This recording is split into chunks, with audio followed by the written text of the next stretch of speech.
I'm running a little late today. This show has gotten so prop heavy. I'm like, what is going on?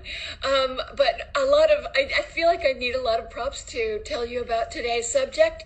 So in order to center ourselves, what do we always do? Breathe, inspirate, and suspirate. Cleaning the inner organs, waking up the brain and the body, connecting them. This helps the vagus nerve that we talked about last week and is so essential to reciting a Shakespeare soliloquy, for instance, as is the O. Why there's so many O's in Shakespeare. I've been trying to count them all up.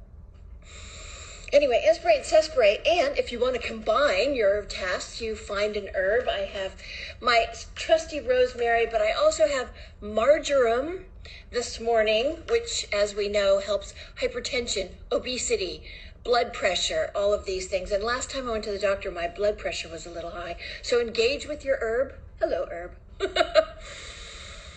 And then that releases this one, rosemary, has very pungent, almost piney kind of scent, and that clears brain fog.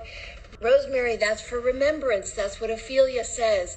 That just actually reminds me, we're so honored. We got nominated for award from New York Shakespeare. And they called it a podcast, which, as I understand it, a lot of people use this as a podcast, which is fine. Anyway, so I'm just going to take you on a brief shopping trip first, because the reason we do this is to connect your everyday world with Shakespeare, engaging the brain when you're grocery shopping. So I got these lovely carrots, and, that's the sex joke in Merry Wives of Windsor. Carrots only mentioned once. Fennel. Fennel could be a good one for crush and sniff as well, I think, because it has that licorice smell. So you can breathe and breathe it in. And look at how, you could put that in a bouquet and this in a bouquet. Sumye did a beautiful illustration of the fennel. We use it on one of our cards. And, pomegranate seeds, that's in Romeo and Juliet, among other things, which is what our line of the day is from today, line of the week. And I just noticed this is protein greens from our sweet pea leaves. And pea, of course, is talked about in a number of plays, usually having to do with feed for cattle and horses and stuff, because that's what peas and beans were primarily used for. But they could overwinter them, and especially people in the lower classes who are worried about food over winter, because of course they didn't have the icebox yet. Francis Bacon was just introducing that idea of, what if we froze it? Right? And I also got this little apricot and olive leaf candle, because again, apricot, it was National Apricot Day yesterday, or apricot. As Shakespeare says, the line is, gather these dangling apricots. So you choose which word you want to use. And olive leaf, we have some olive leaf up here in our bouquet still. Peace proclaims olives of endless age. So, speaking of that, today is the first day of double digits in 2021. It is the 10th. And doesn't it feel like it's been a year already? We are here in Washington, D.C., so we definitely want to say, peace proclaims olives of endless age. That seems a particularly important quote, but it's not the line of the week. And I'm sort of, my hair reflects the sort of goings on this last week, I think. That's the excuse I'm using anyway. And I just wanted to mention that there's this, expression everybody uses now. I remember it slowly gaining traction in 2015. It's been a minute, which is, sort of a ironic saying, because it means it's been a long time, right? But I think we should adopt it's been a year when it's been a short time, because honestly, it's been a year these 10 days, hasn't it? So we are getting to our topic of the week, anchoring in wisdom. I think I said this, anchoring in healing. And we're going to talk about honey. Is honey in Botanical Shakespeare? No, not as one of the plants, but it does show up as 10 in like about 12 mentions for a number of reasons. And it's just in a line that has a quote in it, but also, what does honey have to do with herbs or herbs? We have Hannah Sylvester back this week, our medical herbalist from Lincoln, Lincolnshire, to talk about honey. And I'm just going to, before she comes on, talk about this summer, I learned how to chop up my herbs and infuse the honey with herbs, right? So this is basil, which is not in Shakespeare, and this is rosemary, which was particularly delicious. And Hannah may tell you, I don't want to anticipate what she's going to say about healing properties of honey, but rosemary, of course, too. It's astringent, it can be an antibacterial to a degree. So putting these two together, and sure, when you get a spoonful of it, it's a little crunchy, and you can spit it out, or you can, have it anyway, because both ways are acceptable and good. But the honeys, I was so proud because the honeys really taste delicious. So I just used regular wildflower honey. So I used these, right? And wildflower is not in Shakespeare. And nor is it that I could find in any other, later 16th century or early 17th century books or material. They didn't use the word because all the flowers, they're not going to the florist. All the flowers were wild in a sense. Yes, they had cultivated gardens. So they will say wild pansy maybe, or, a specific wild flower, but not the term wildflower, which I love that stuff. I just find it fascinating. So wildflower honey is the most common, but then they start getting artisanal honeys made from only one area if you're a beekeeper. So this honey is only berry. It's a berry honey. And I don't know that they taste different. And I think it would be super fun to have a honey tasting so that you can taste the subtle differences between all of them. But it does have a sweeter taste. And then this one is clover. And clover is, of course, in Shakespeare. And it brings up an interesting, little mystery for people who care about this stuff. But there is a term in Shakespeare called honey stalks. And it was plunked in and it said, oh, that was clover. But it wasn't identified as clover. This is in the book, and I got it from a scholar called Roz Barber in a Notes and Queries article. Honeystalks was made up as clover by Samuel Johnson, who wrote a dictionary in the 18th century, and he just made it up. There is no documented evidence that honeystalks are clover. And so anyway, but this is clover honey. Clover is in Shakespeare, and this is delicious, but it's much lighter, as you can see. Okay, so where the bees get their nectar and what flowers they are going to matters. And where's the pièce de résistance? This is the sort of queen of honeys, and of course we say queen because bees. And I wish I hadn't gotten the plastic one. I wish I'd gotten the glass now. But Manuka honey has been all the rage the last few years. And maybe Hannah will say why, and if not, I'll pipe in. But it's from a shrub in New Zealand, and there's different grades of it. And so I went on a little honey tasting adventure, and that is why the line of the week is, these violent delights have violent ends, and in their triumph die, like fire and powder, which as they kiss consume. The sweetest honey is loathsome in its own deliciousness, and in the taste confounds the appetite. Now, that Friar Lawrence is saying that to Romeo as a cautionary tale. The thing about honey is that you can have too much of it. I had a little honey hangover this morning, I think, because I was just tasting and tasting. But it doesn't. It has a much lower glycemic index than sugar. So and it has nutrients and vitamins and all that kind of stuff. So diabetics still need to be careful, and I am not a doctor, so honestly, consult your doctor if you have any conditions around sweet issues like diabetes. But you can, what he says about is loathsome in its own deliciousness, and in the taste confounds the appetite. You can have too much, but it's also great if you're dieting, or if you just need a little sweet taste of something afterwards for a dessert, or, as we'll talk about the health properties, just a spoonful, like my friend eats peanut butter. Anyway, I'm yabbering on, so I'm going to bring in the district herbalist.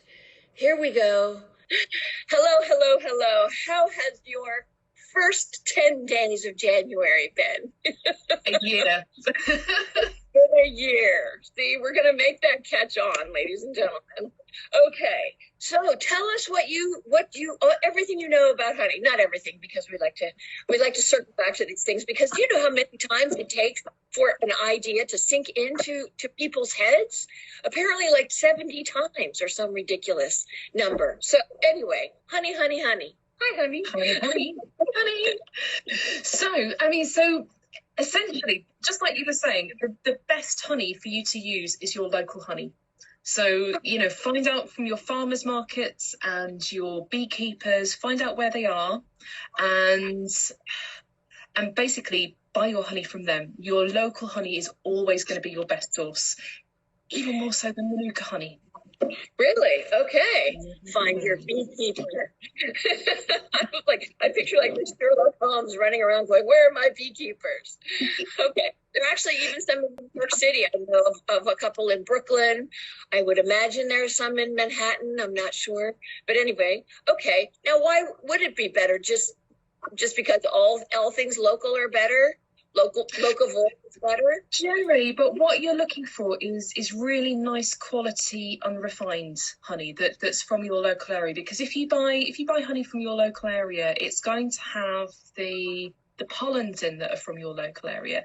So that's why some people say that, particularly over here, that if you have a spoonful of local honey every day, then some people find that can help to take down their hay fever symptoms, because they're getting a constant exposure to it throughout the year, so that when the pollen season hits, it's less of a shock on the body. Whereas if you buy sort of a big jar of commercial honey like this, it's lovely and runny and everything, but this is the product of 5 countries, so wow. You won't quite get that same kind of benefit in, and it's going to have gone through sort of more of a treatment process, so you're going to be losing out on some of those nice beneficial effects that you would get from your local honey. Well, they do caution about people who have allergies with pollen, and especially with Manuka honey, but any honey too. Even though it's antimicrobial, right? Antibacterial, there's stuff like that. But also people who have sensitivities to those sort of things do have to watch out for that. But I was wondering if having it's sort of like single malt scotch or as opposed to blended scotch or wine, wines that have all these different grapes in it. Sort of the pure one is the best one, and the one from your area, because it treats the stuff that you're, I guess, exposed to. But I would like to know a little bit more about raw versus pasture. Is it pasteurized? No, it's processed. Raw versus processed honey. Oh, now that's something that I don't know, but I'd certainly like to find out more about for sure, because that's quite interesting. Well, what I understand is that it's sort of like a pasteurization process for milk, is that they sort of purify it and take out all the things that might be beneficial. I'll give you a little bit of, I'll say that for the end, but raw versus processed. So if you can tolerate the raw is better. And the Manuka, I was trying to understand the rating system. This is a K factor 16, right? And so it's supposed to be extra bacterial, and it also helps the gut, and you can use it on wounds. So any honey you can use on wounds, apparently. I would think it would exacerbate it, but I had the unexpected opportunity of testing this out last night.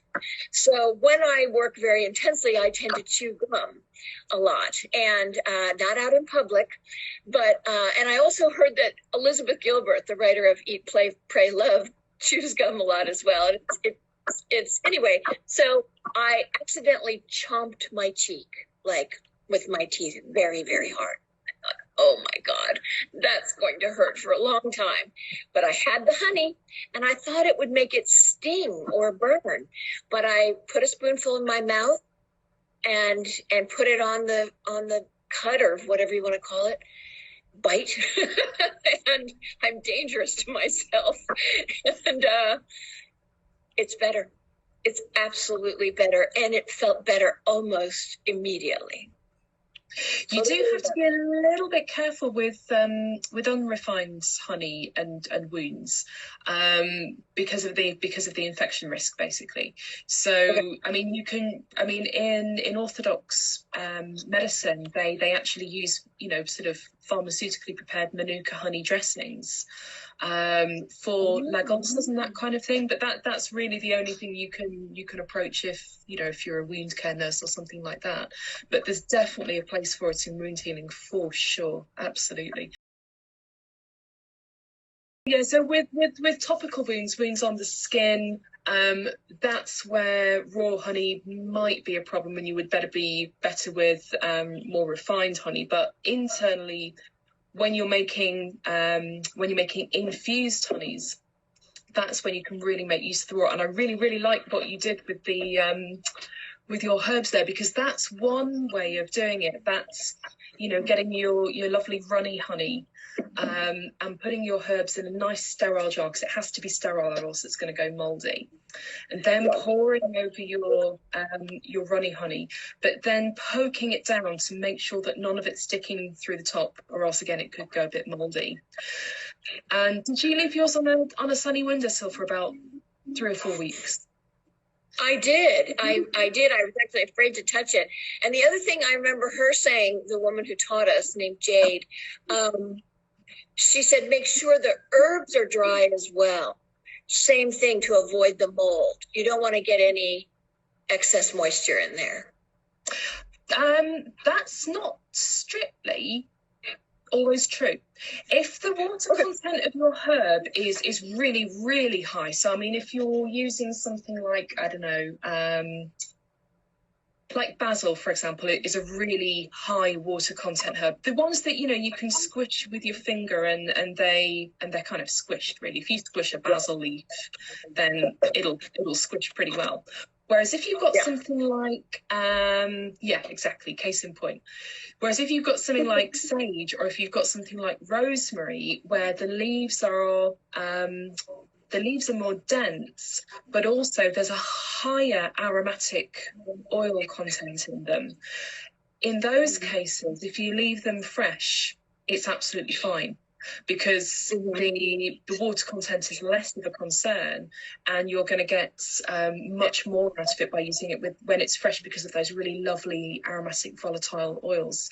So you can totally go straight in with and thyme's another good one as well. You can totally go straight in with fresh thyme, sage, rosemary, and not worry about it going moldy, because there's too many other things going on that are going to stop it from going moldy.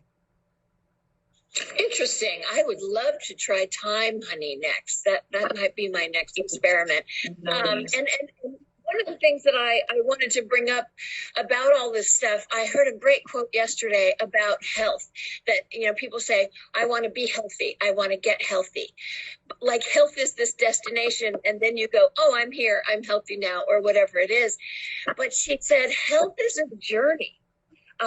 A journey of becoming. And I loved that. And you're always on this journey of becoming healthy.